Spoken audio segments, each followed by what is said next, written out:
১৬৪৮ প্রাগ, Bohemia. সুইডেনের সাথে ৩০ বছরের যুদ্ধে প্রাগ শহর তখন প্রায় ধ্বংসপ্রাপ্ত। ছিন্ন ভিন্ন হয়ে গেছে প্রায় সবকিছুই। কিন্তু এই সুইডিশ সেনাবাহিনীর লক্ষ্য শুধুমাত্র রাজ্য দখলই নয়, বরং স্বয়ং রাজার কাছ থেকে নির্দেশ, খুঁজে নিয়ে যেতে হবে এক অমূল্য সম্পদ, একটি বই।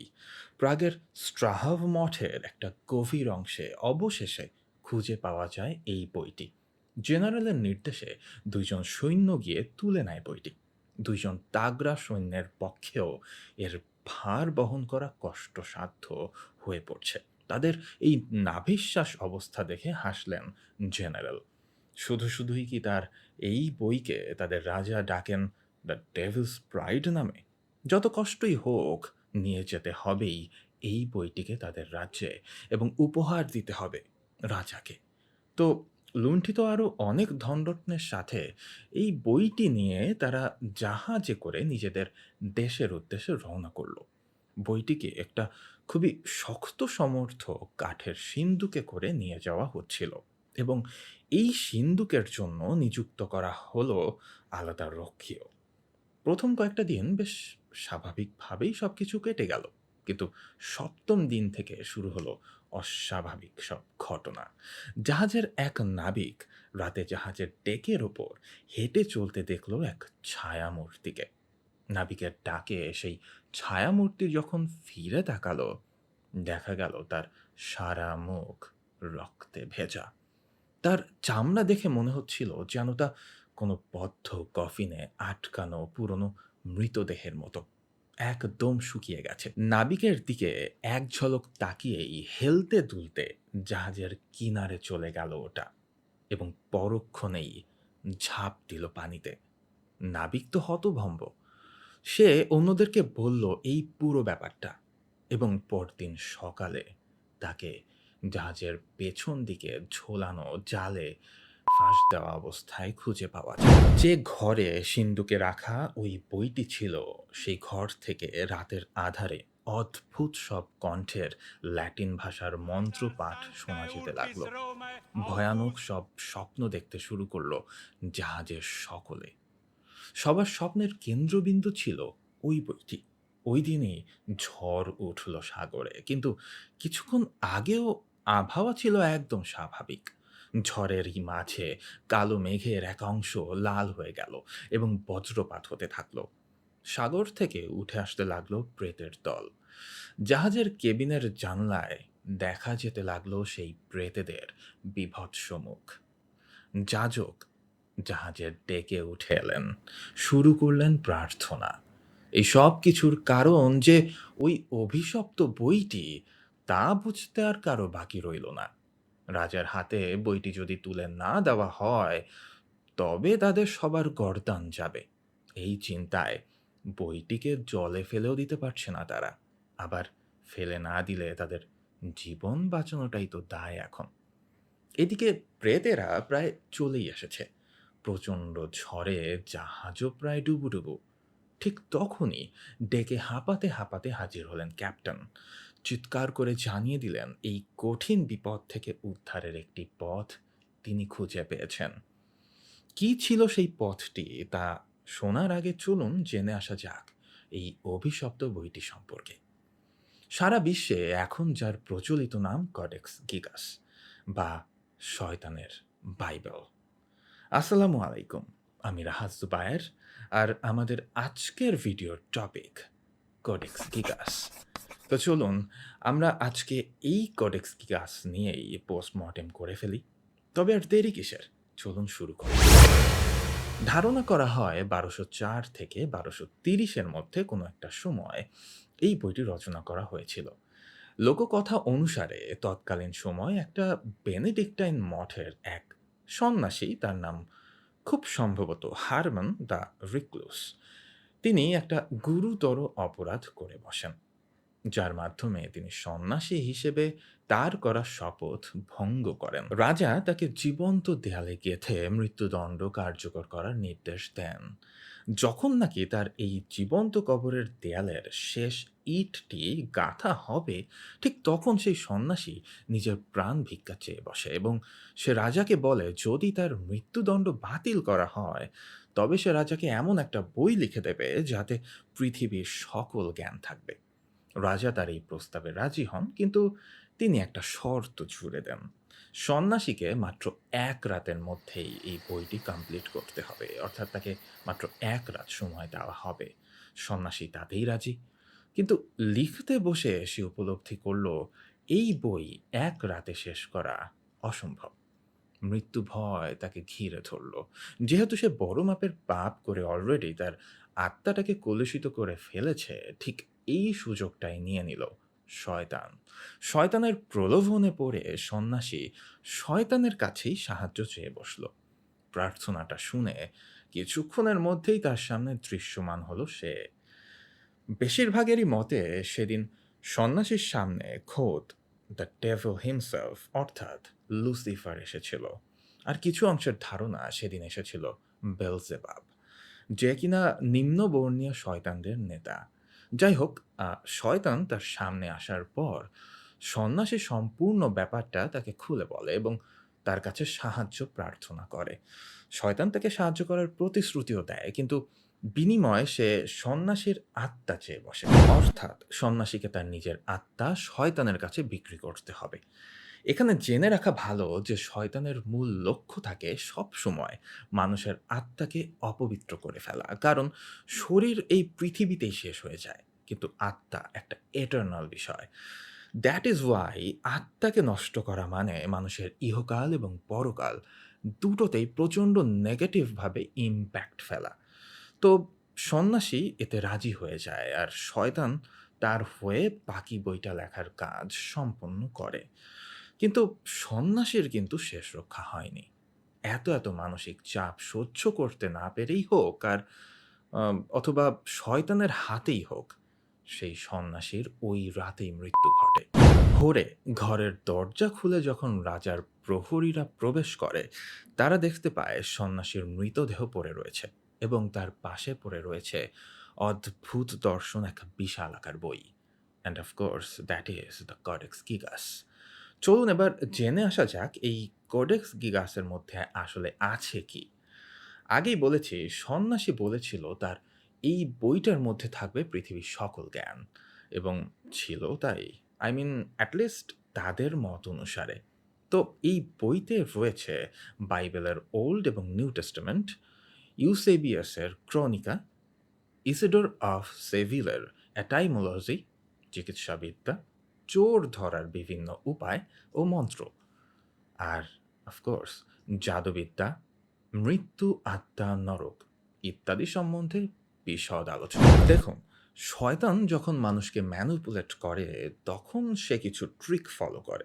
একটা বেসিক ট্রিক হলো সে মানুষকে বেশ ভালো কোনো কাজ করতে বলে বা ভালো জ্ঞান দেয়, কিন্তু সেই ভালোর মধ্যেই সে খুব অল্প পরিমাণে খারাপ মিশিয়ে দেয়। মানুষ সেটা বুঝতেও পারে না। সেই অল্প পরিমাণের খারাপ অংশটাই একসময় ম্যাসিভ আকার ধারণ করে। কডেক্স গিকাসের দিকে আপনি তাকিয়ে দেখুন। এখানেও কিন্তু সেই সেইম ট্রিকটাই ফলো করা হয়েছে। বইটি শুরু হয়েছে বাইবেল দিয়ে। তারপর রয়েছে ইতিহাস, চিকিৎসা বিজ্ঞান যা মানুষের জন্য অতীব জরুরি। এবং সাডেনলি এর পর থেকেই কিন্তু প্রবেশ করলো তন্ত্র, মন্ত্র, কালো জাদু ইত্যাদি। এমন কিছু ভার্স এখানে লেখা রয়েছে, যদি আপনি অ্যাজ এ মুসলিম সেগুলো পাঠ করেন, তো ঈমান হারা হয়ে যাওয়ার সমূহ সম্ভাবনা রয়েছে। এই বইটির ২৯০তম পৃষ্ঠায় শয়তানের একটি পূর্ণাঙ্গ চিত্র রয়েছে। ধারণা করা হয় ঠিক এই রূপেই ওই রাতে তিনি দৃশ্যমান হয়েছিলেন। তার কোমরের নিচের অংশে যে কাপড়টি দেখা যায়, সেটি ছিল তৎকালীন সময়ের রাজ পোশাকের অন্তর্গত। অর্থাৎ শয়তানকে প্রিন্স হিসেবেই এখানে দেখানো হয়েছে। এর ঠিক বাম পাশের পৃষ্ঠায় রয়েছে জান্নাতের একটা নকশা, যে জান্নাতে কোনো মানুষ বা পশু পাখির কিন্তু দেখা আমরা পাই না। এ যেন জীবনহীন এক জান্নাত। এবার আবারও শয়তানের চিত্রের দিকে একটু মনোযোগ দিন। দেখে মনে হচ্ছে না যে সে প্রচণ্ড ক্ষিপ্ত হয়ে আছে? যেন বইয়ের পাতার মধ্য থেকেই থাবা উঠিয়ে আপনার দিকে ঝাঁপিয়ে পড়তে প্রস্তুত সে। ঠিক এইভাবেই আঁকা হয়েছে এই চিত্রটি। আমাদের আদি পিতার কারণেই তাকে জান্নাত থেকে বহিষ্কার করা হয়েছে।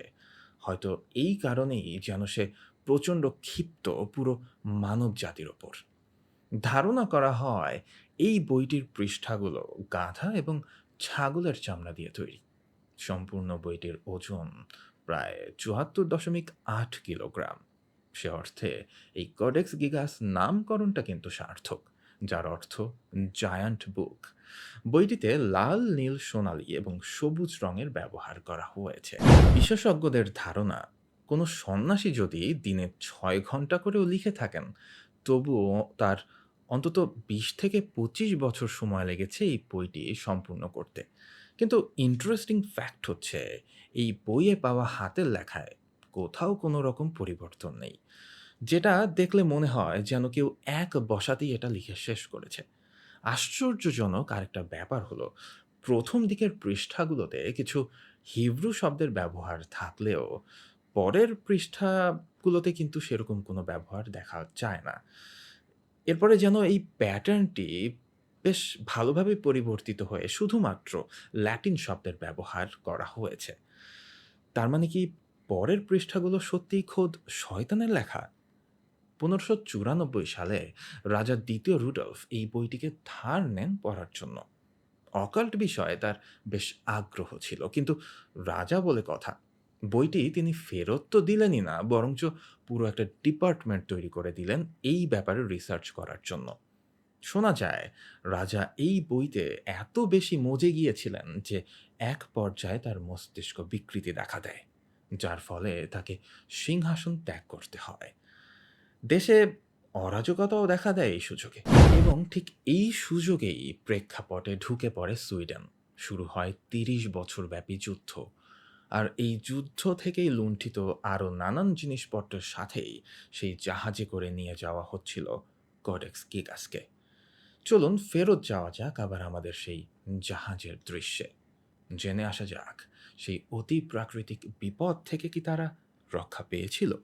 ক্যাপ্টেন দৌড়ে এসে সজোরে নির্দেশ দিলেন ওই শয়তানের বইটি রক্ষিত সিন্দুকটাকে জাহাজের ডেকে নিয়ে আসার জন্য।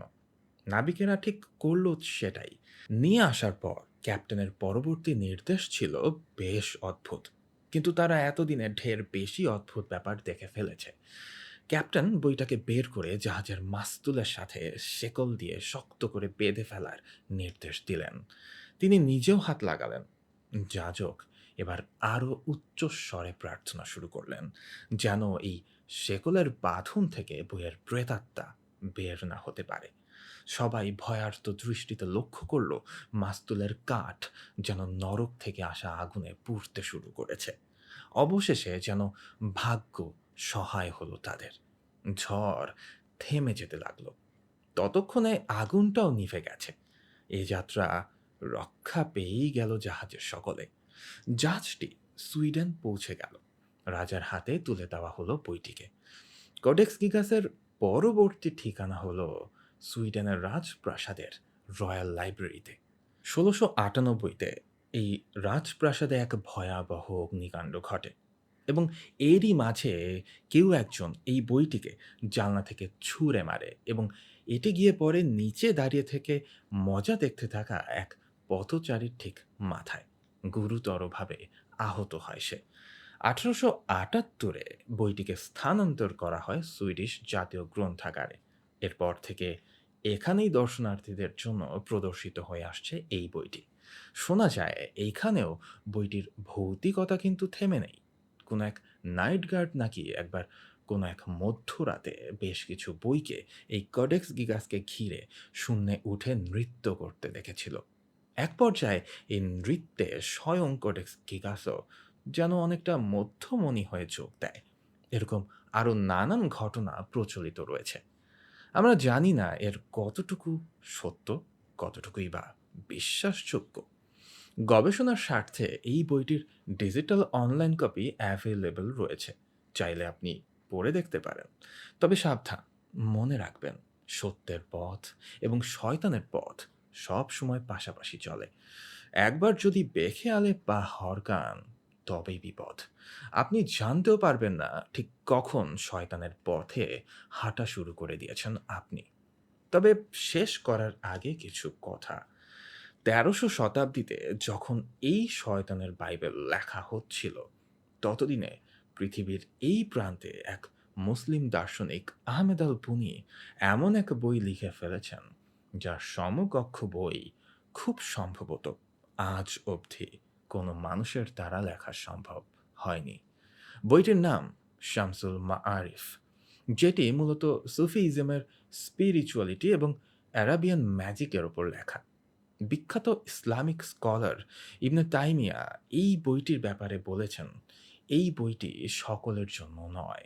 ওই যে তখনই তো বললাম, একটু পা হরকালেই বিপদ।